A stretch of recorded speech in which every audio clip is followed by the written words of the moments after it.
Assalamualaikum warahmatullahi wabarakatuh. Salam sehat bagi seluruh calon perawat di Indonesia.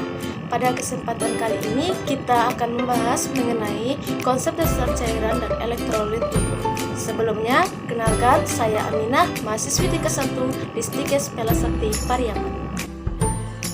Kebutuhan cairan dan elektrolit adalah suatu proses dinamik karena metabolisme tubuh membutuhkan perubahan yang tetap dalam berespons terhadap stresor fisiologis dan lingkungan. Keseimbangan cairan adalah esensial bagi kesehatan, dengan kemampuannya yang sangat besar untuk menyesuaikan diri. Tubuh mempertahankan keseimbangan biasanya dengan proses-proses faal atau fisiologis yang terintegrasi yang mengakibatkan adanya lingkungan sel yang relatif konstan tapi dinamis. Nah, sekarang mari kita jelaskan mengenai kompartemen cairan. Seluruh cairan tubuh didistribusikan di antara dua kompartemen utama, yaitu yang pertama cairan intraseluler atau yang dikenal dengan CIS, yang kedua cairan ekstraseluler atau yang kita kenal dengan CES. Nah, ini adalah ilustrasi dari kedua cairan CIS dan CES tersebut. Dapat kita lihat pada gambar yang telah berada di slide depan bahwa cairan intraseluler berada di dalam sel, sedangkan cairan ekstraseluler ada di luar sel. Nah, ini adalah ilustrasi mengenai jumlah cairan tubuh manusia, mulai dari janin, bayi, anak-anak, dewasa, hingga lansia. Seperti yang kita lihat bahwa pada gambar tersebut disajikan bahwa jumlah cairan tubuh kita seiring dengan bertambahnya usia terus menurun.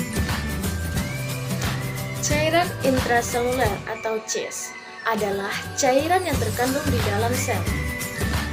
Pada orang dewasa, kira-kira 2/3 dari cairan tubuh adalah intraseluler, sekitar 25 liter pada rata-rata pria dewasa. Sebaliknya, hanya setengah dari cairan tubuh bayi adalah cairan intraseluler. Yang kedua, cairan ekstraseluler atau CES adalah cairan di luar sel. Ukuran relatif dari CES menurun dengan peningkatan usia. Pada bayi baru lahir, kira-kira setengah cairan tubuh terkandung di dalam CES.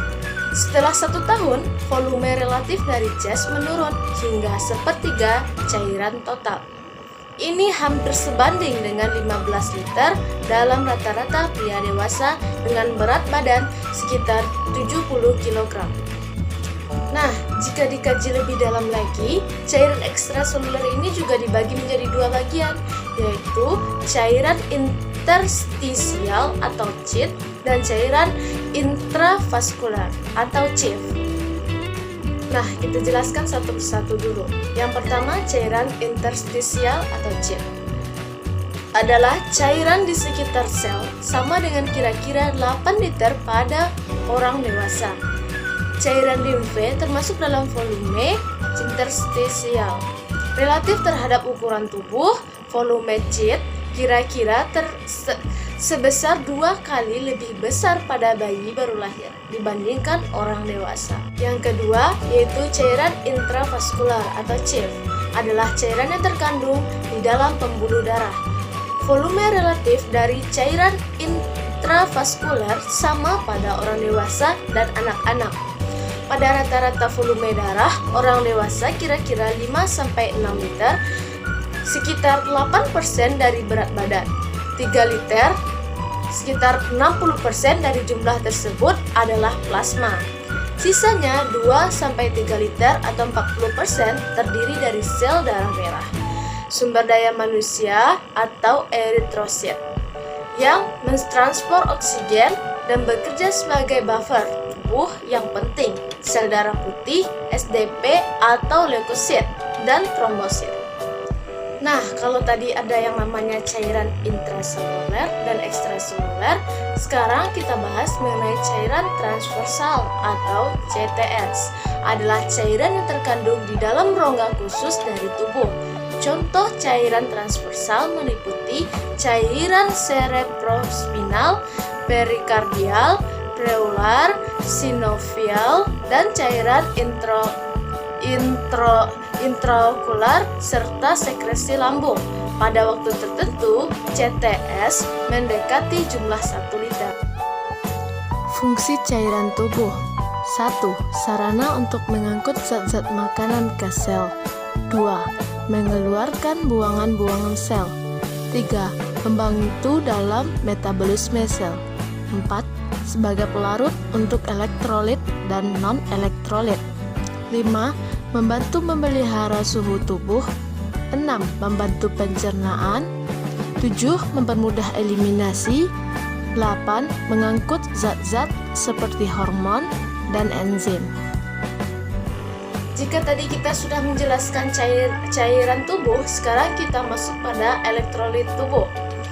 Elektrolit tubuh adalah zat terlarut dalam tubuh terdiri dari elektrolit dan non-elektrolit.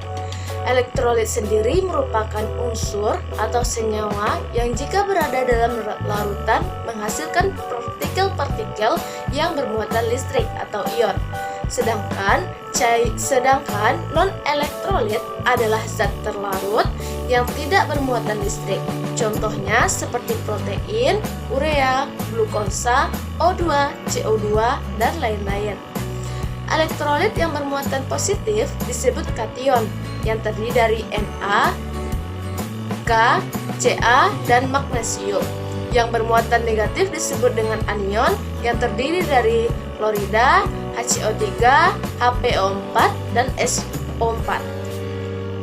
Nah, yang ada pada slide kali ini yaitu proses pergerakan cairan tubuh. Proses pergerakan cairan tubuh ini ada 2 macam juga, seperti transfer aktif dan transfer pasif. Nah, pada transfer aktif, prosesnya tidak memerlukan ATP atau energi, sedangkan pada transfer aktif pasif memerlukan ATP atau energi. Contohnya seperti difusi dan osmosis. Difusi adalah proses di mana partikel yang terdapat dalam cairan bergerak dari konsentrasi tinggi ke konsentrasi rendah sampai terjadi keseimbangan. Nah, dapat kita lihat pada ilustrasi gambar. Pada gambar tersebut terdapat yang titik-titik merah itu kita namakan pada partikel yang memiliki konsentrasi tinggi. Nah, dapat kita lihat pada layar, setelah didifusikan, maka partikel-partikel yang warna merah ini atau yang kita sebut dengan konsentrasi tinggi akan menyesuaikan diri dengan konsentrasi rendah sehingga terjadi keseimbangan. Sedangkan osmosis sendiri adalah kebalikan dari difusi. Osmosis adalah bergeraknya molekul atau zat terlarut melalui membran semi permeabel dari larutan berkadar lebih rendah menuju larutan berkadar lebih tinggi sehingga kadarnya sama. Dapat kita lihat juga pada ilustrasi gambar yang telah saya tampilkan. Di sana dapat kita lihat yang berada di bagian kanan yang ada satu lingkaran merah itu merupakan cairan dari konsentrasi lemah akan bergerak pada cairan yang berkonsentrasi tinggi sehingga hasilnya pada konsentrasi lemah akan berkurang jumlahnya setelah dilakukan osmosis. Nah, ini adalah jumlah kadar air yang harus kita minum setiap harinya sesuai dengan berat badan. Ini bukan ala-ala saja ya. Ini adalah data ini saya ambil dari Kementerian Kesehatan Republik Indonesia. Jadi ini sudah dilegalkan oleh pemerintah sesuai dengan penelitian yang telah ada. Jadi ini mungkin tidak perlu dijelaskan, teman-teman bisa lihat sendiri pada slide. Nah, dari slide tadi kita tahu kenapa pemerintah menargetkan masyarakat untuk meminum air sekian banyak per harinya sesuai dengan berat badan. Karena jika terjadi kekurangan cairan, maka akan menimbulkan seperti pusing, tenggorokan kering dan bau, susah BAB, lemas, sakit pinggang, dan gangguan jantung.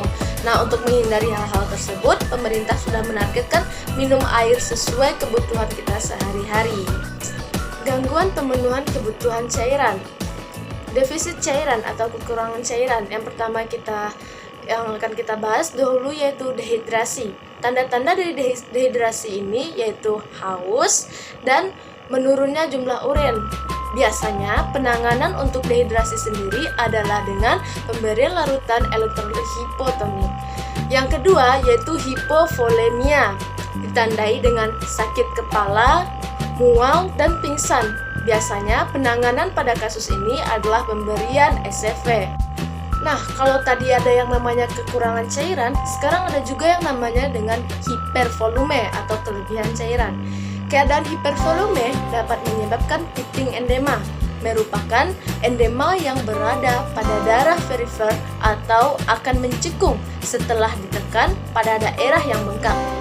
Non-pitting edema tidak menunjukkan tanda kelebihan cairan ekstersel, tetapi sering karena infeksi dan trauma yang menyebabkan penggumpalan membengkunya cairan pada pembuluh jaringan.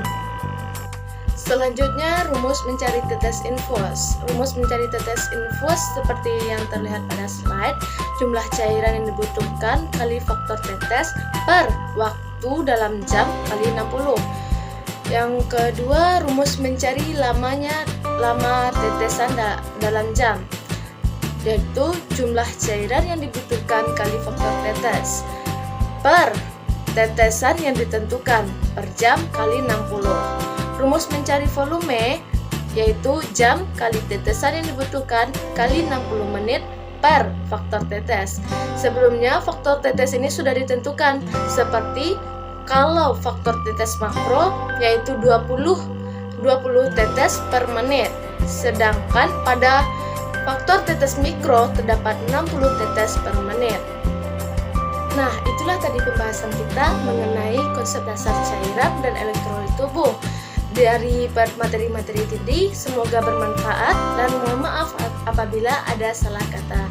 Saya akhiri, billahi taufiq wal hidayah. Wassalamualaikum warahmatullahi wabarakatuh.